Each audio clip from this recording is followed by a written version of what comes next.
Hola, estamos iniciando un nuevo espacio, diríamos no un nuevo espacio, sino un nuevo programa o un nuevo capítulo, más bien un nuevo taller, que es la continuación del primero que estuvimos impartiendo de este Rincón de la Fe, que se llamaba Se Buscan Intercesores. Pues ahora estamos continuando, yo diría que como un nivel más avanzado sobre estas enseñanzas o talleres para formar intercesores, y ahora estamos cubriendo un taller que se titula Los 4 pilares de la intercesión.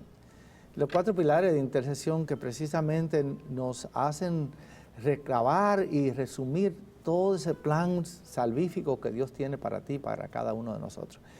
El texto básico o que tomamos como base para todo este taller está tomado del libro de los Hechos, capítulo 6, versículo 4, donde dice: nosotros nos dedicaremos a la oración y al ministerio de la palabra. Pero cuando estamos hablando de la palabra, estamos hablando de la palabra con P mayúscula. ¿Por qué? Porque no estamos hablando de la palabra predicada, sino de la palabra como sinónimo de Dios mismo.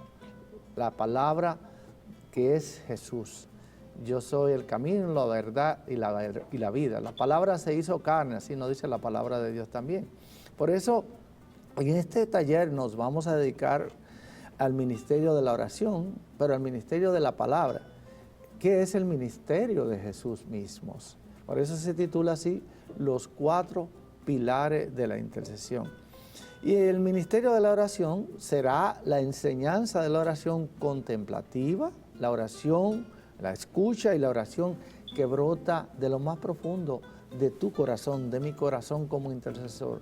Un intercesor que no dispone todo su corazón para Dios, realmente no está escuchando lo que Dios está hablando. Hay una canción que dice, la gente necesita entender lo que Dios está hablando, o precisamente necesitamos escuchar lo que el Señor nos está hablando. Por eso, cuando hablemos de este tiempo, hablemos del tiempo de estar solamente con Jesús. Así nos lo dice Juan 2:5, estar a sola con Cristo. Y el ministerio, cuando hablamos del ministerio de la palabra, es la palabra, es decir, lo que está haciendo ahora mismo en cada uno de nosotros Jesús. Así nos dice San Pablo, descubrir que en este mundo, en este tiempo, estamos en una lucha tenaz, una lucha contra todas las corrientes del mundo que nos aparta de Dios. Y Pablo, con una gran sabiduría, inspirado por el Espíritu Santo, en la carta a los Efesios, en el capítulo 6, versículo 12, nos dice: nuestra lucha no es contra fuerzas humanas, sino contra gobernantes y autoridades que dirigen este mundo. Quiere decir, es fuerzas humanas. El hombre en su pensamiento ha establecido una manera de enfrentar a Dios, de ir contra el plan de Dios. De hecho, muchas leyes se han creado de espalda a lo que Dios ha dispuesto para el hombre. Dios quiere vida, el hombre quiere muerte. Dios quiere salud, el hombre quiere enfermedad. ¿Cómo lo digo? Bueno, precisamente una ley contra la vida es el aborto, la eutanasia. Y así vamos viendo cómo el hombre se va apartando de Dios en todo lo que es. Por eso, en este taller descubriremos 3 dimensiones importantes. Primero, dedicarnos a la oración. Segundo, aprender cómo verdaderamente se ora. Y tercero, aprender el ministerio de la palabra.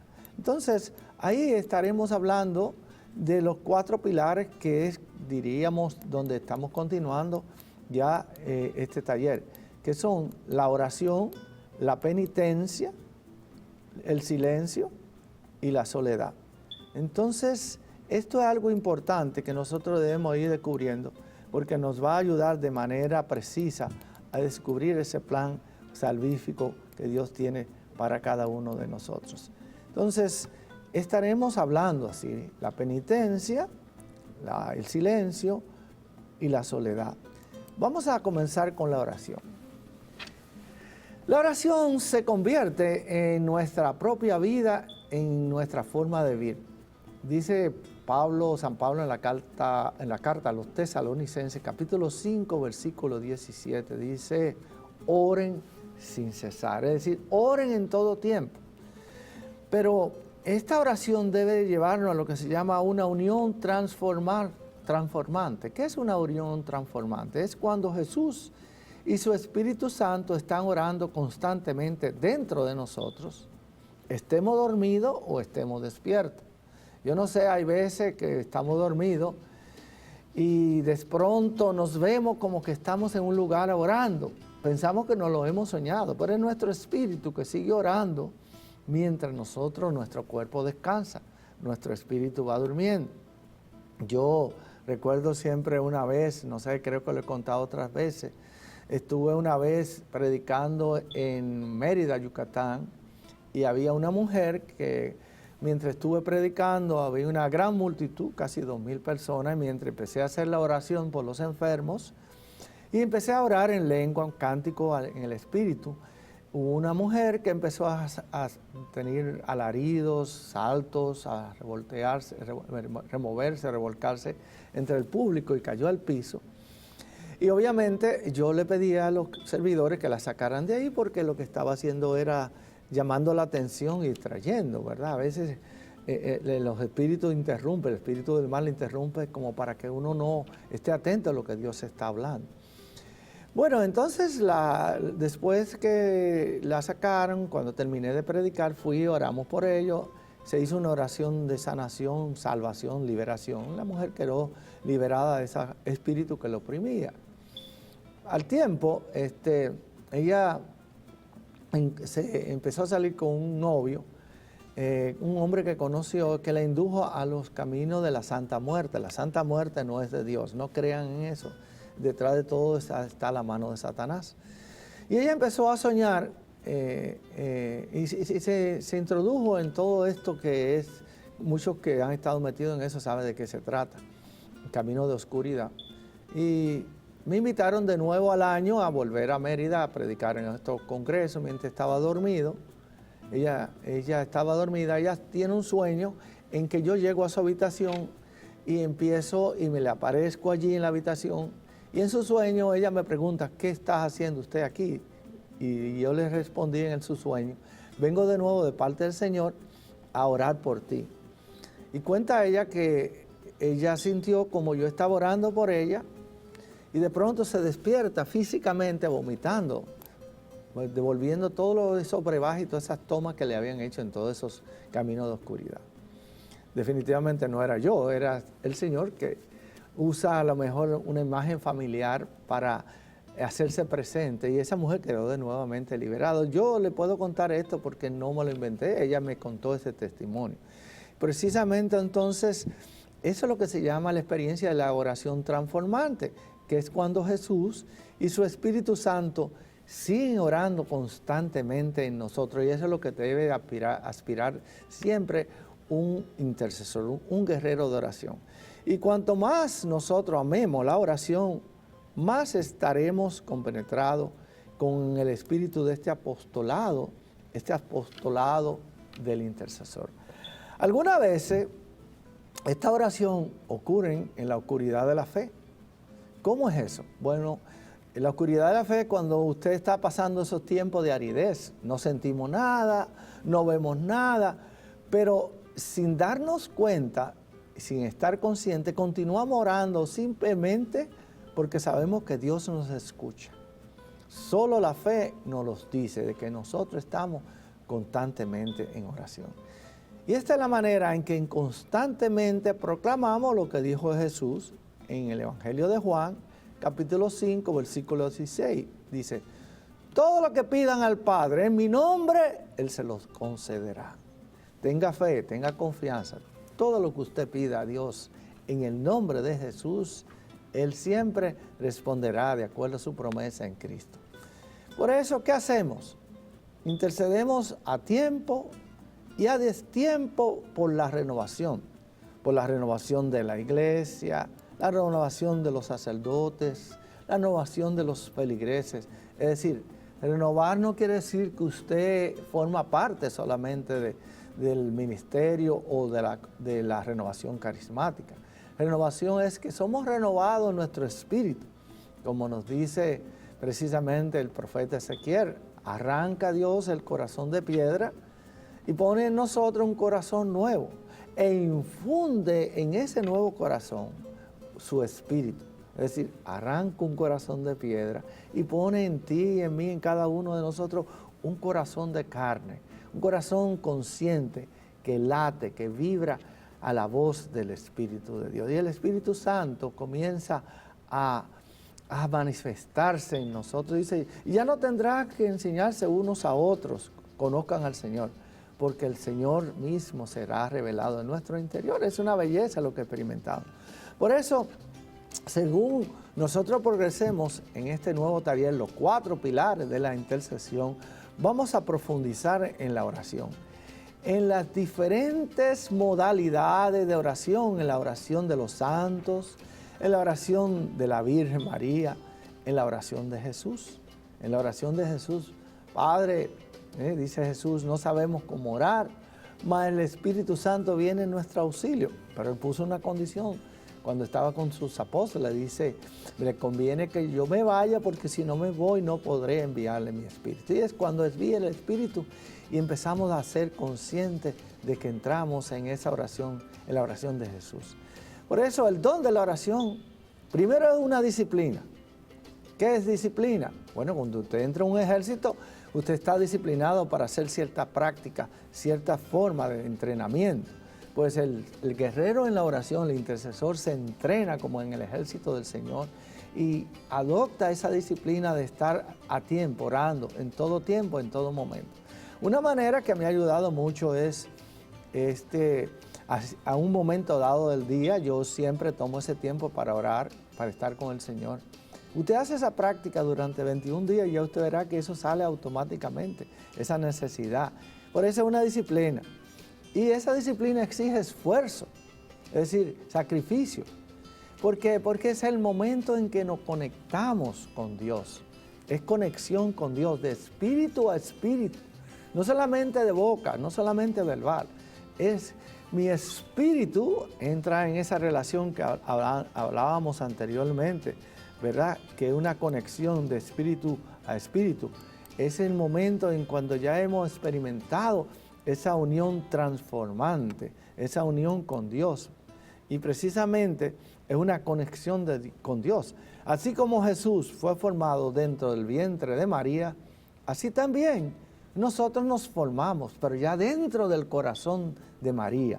Y de allí nos dirigimos como misioneros al corazón mismo de la iglesia. Es decir, esto es hermoso lo que vamos describiendo en este taller. Miren, yo no sé si usted ya va experimentando esa gracia, pero mientras yo voy compartiendo con ustedes esta enseñanza, mi espíritu se va llenando de gozo y de alegría, de saber que el Espíritu de Dios va permeando, va penetrando, va transformando nuestro interior y revelándonos los pensamientos de Dios, los pensamientos de Cristo.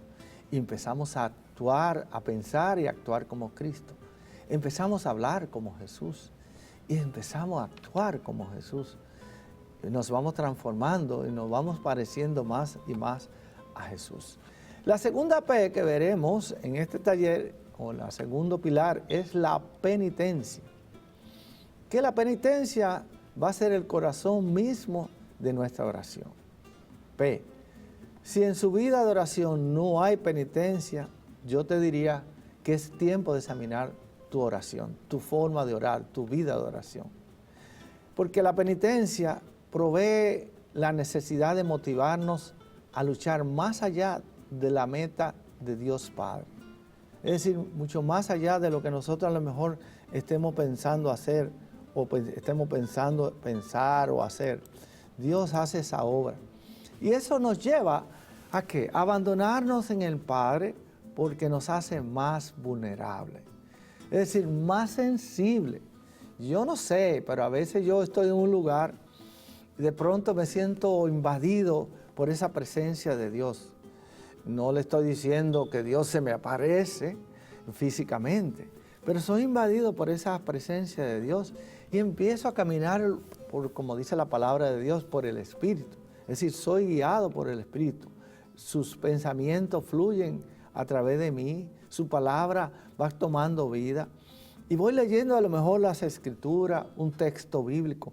Y ese texto bíblico va teniendo lo que se llama revelación en mí. Me voy transformando y voy expresando lo que Dios quiere. Y esto es lo que llamamos un abandono. Es un abandono en el cual no ponemos condiciones. Dejamos que Dios actúe a través de nosotros. Abandonarse es ponerse en la mano de Dios. Y cuando nos ponemos en la mano de Dios, nos hacemos disponibles para hacer florecer en el reino de santidad, ese reino de Dios dentro de cada uno de nosotros. Y vamos cambiando nuestra forma de pensar, nuestra forma de actuar. Quiero decirle que es una batalla, pero el mayor enemigo que tenemos en este tiempo de oración es nuestro yo. Es decir, nuestro amor a nosotros mismos, lo que se llama o se conoce como el amor propio, el amor a ti mismo. Es decir, separarse de ti, morir a tu yo es lo más difícil en esta batalla. Y mientras más nos enamoramos del Señor, más nos decidiremos por el Señor. Y así vamos con Jesús a la cruz. Como dijo Jesús en el Evangelio de Lucas, capítulo 23, versículo 46, Padre, en tu mano encomiendo mi espíritu. Yo no sé si usted ha visto esa película de Mel Gibson, ¿verdad? La Pasión, que precisamente me acabo de enterar que ya está haciendo una nueva película que se va a titular La Resurrección. Pues hay un momento de idilio, yo digo de idilio, idilio es un diálogo, un lenguaje de amor entre dos seres que se aman. Y hay un lenguaje de idilio, de amor, entre Jesús, que está colgado en la cruz, y el Padre Celestial, que lo está mirando. Y ese amor de Jesús es tan grande, tan profundo, que Jesús se olvida de sí mismo y dice, Padre, que no se haga mi voluntad, sino la tuya. Eso se llama abandono. Y después dice, ya lanza un grito y dice, Padre, en tu mano encomiendo mi espíritu. Y dice que en ese momento Jesús, abandonándose, entrega su vida humana a Dios, al Padre Celestial. Y ahí Jesús muere. Hay un hecho importante que me llama la atención y me hace recordar esa frase de Jesús. Dice, cuando yo morí, también ustedes murieron. Quiere decir que tenemos que empezar a abandonarnos, a morir en nuestro pensamiento, a nuestra manera de ser, en nuestra manera de actuar, a nuestras debilidades, a eso que San Pablo llama realmente la acción de la carne. Y cuando hacemos eso, empezamos a vivir por el Espíritu. El Espíritu de Dios comienza a guiarnos, su voz comienza a dirigirnos. Y eso es lo que diría, como decía, en esta actitud tomamos nuestra cruz diaria. Cada día vamos a tener problemas. Dice, cada día trae su propio problema. Y cada día es una cruz que cargamos. Pero con esa actitud tomamos la acción de la cruz, como dice el Salmo 116, versículo 15, dice, tiene un precio a los ojos del Señor la muerte de sus fieles. Pero es de gran agrado de Dios cuando morimos para que Él viva dentro de cada uno de nosotros. Así me encanta y eso me hace recordar, como dijo San Pablo, ya no soy yo quien vive en mí, es Cristo quien vive dentro de mí. Y cuando Cristo vive dentro de cada uno de nosotros, hermanos, lo que parece imposible comienza a ser visible a nuestros ojos espirituales. Mucha gente me dice, cuando estoy orando por los enfermos, que me llegan esas palabras de fe, palabras de conocimiento, que es Jesús revelando lo que Él está haciendo. Yo no recibo ni email, ni un texto por WhatsApp, no veo letras, no oigo voces, simple y llanamente un acto de fe. Y en mi espíritu siento su voz, siento su presencia y puedo transmitir lo que Dios está haciendo. Y me lanzo en fe a anunciar lo que Jesús está haciendo. Y es cuando el Señor comienza a hacer esa obra. Primero doy el paso de avanzar, de proclamar, de decir y de transmitir lo que el Señor está haciendo. Y pido inmediatamente testimonio con la certeza de que Dios lo está haciendo. No espero si pasó o no pasó. Y hay veces que doy la palabra de conocimiento, hay veces que la gente se queda mirando. Créame, me olvido de mí, me abandono en el Señor. Y ha pasado a veces hasta años en que no he visto el testimonio de lo que el Señor anunció que estaba haciendo esa noche. Y a mí me agrada a veces que pase eso. Pero sigo dando a conocer lo que el Señor está haciendo, anunciando. Porque yo sé que el Señor lo está haciendo por fe. A veces han pasado hasta 7 años, como un caso que me pasó una vez, ¿verdad? Un hombre que vino a la comunidad mientras estaba predicando y anuncié y dije, aquí hay un hombre que acaba de entrar, usted viene de un comportamiento que no es del agrado del Señor, y el Señor te está sanando una enfermedad venérea que la ciencia no ha podido. Pasó un tiempo, me fui un día a una tienda de teléfonos celulares y uno de los dependientes me llamó aparte y me dijo, yo quiero hablar con usted, señor. Y dice, hace 7 años, y yo fui a la comunidad, mientras usted predicaba, están las luces apagadas, usted dijo esta palabra, aquí hay un hombre que acaba de llegar, usted viene de un comportamiento de pecado, pero el Señor te está sanando de un área de tu cuerpo, una enfermedad venérea que la ciencia no ha podido sanar. Y dice, ¿sabe qué? Desde ese día el área de mi enfermedad desapareció. Y yo sentí un calor en esa zona de mi cuerpo y desde ese día me sané. Y yo me quedé impactado y desde ese día me quedé tan impactado porque yo venía precisamente de estar con una mujer en un motel teniendo relaciones. Y el Señor ese día me sanó de mi pecado. Y me fui a la iglesia desde ese día, empecé a ir a visitar a la iglesia porque me di cuenta que el Señor estaba actuando en mi vida. Y desde ese día encontré esa mujer, una mujer que hoy es mi esposa, ya tenemos 2 niños. Y ¿saben qué? Mis niños nacieron sin ninguna consecuencia. Dios tiene un plan maravilloso para ti y lo está haciendo desde ya a través de este espacio. Te invito a continuar conmigo en el próximo sección, donde estaremos hablando de los 2 pilares que nos hacen falta. Vamos a hablar de la disciplina que necesitamos para seguir adelante en esta camino de fe. Oro por ti, le pido al Señor que esto que ha iniciado con esa revelación en tu vida, con ese proceso de unión transformante, se complete cada día en tu vida de fe. Que el Señor te bendiga y te llene de su paz, recordándote que Dios te ama y que Jesús sigue vivo hoy. Nos vemos en el próximo espacio.